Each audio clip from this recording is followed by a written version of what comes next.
An investigation is closing in on 4 men posing as U.S. Marshals to rob an elderly woman at gunpoint. That break-in happened at her home in Pierce County back in January, and now one of the suspects is in jail thanks to the help of surveillance video.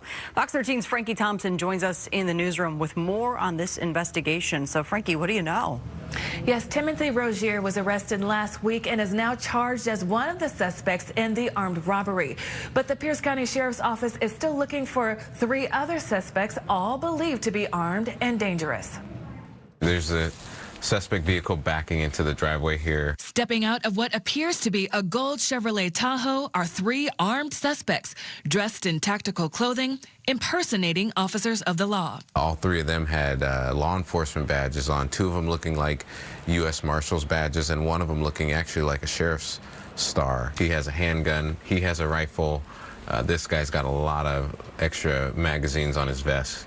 Investigators say the criminals pulled up to this Pierce County home to break in and rob the owner.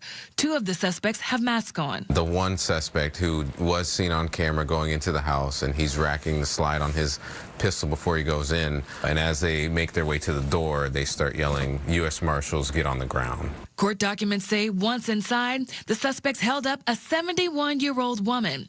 One of the suspects pointed a gun at her face. That suspect zip-tied her and asked, "Where's the money?"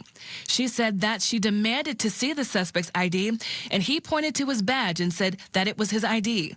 The documents say the suspects threw a blanket over the woman's head and ransacked her home, stealing items including a pump-action shotgun, as well as her purse that contained money and jewelry. But a lot of times, people bust in, it's normally drug-related, or they have some sort of connection to the person that lives there, or they know information specifically about that person. Sergeant Darren Moss says detectives are still investigating the motive behind this break-in, but court documents say the victim's residence is a known problem house that often has narcotic activity and stolen vehicles associated to it.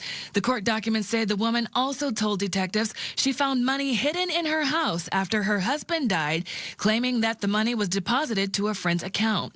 Whatever the motive is, Moss says fortunately surveillance video shows the face of at least one suspect who was arrested by the SWAT team and later identified as Timothy Rozier. He does have some criminal history with the Sheriff's Department. One of the ways we were able to identify him was that a corrections deputy actually recognized him. So that really helped us to identify him very quickly.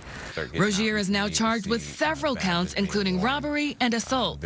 But investigators are working to track down the other 2 masked suspects and the getaway driver, all still on the run. This plan that they came up with, whether it was a really good plan or not, it was dangerous. And if they're doing this to a 71-year-old woman, what else do they have plans for other people in our community? Detectives say the gold Chevrolet Tahoe is from the early 2000s. It doesn't have license plates. It has a lift-top opening hatch, a mounted roof rack, and is missing the back windshield wiper. If you think you've seen this car or the suspects or heard anything about this case, you are asked to call the Pierce County Sheriff's Office right away. Back to you.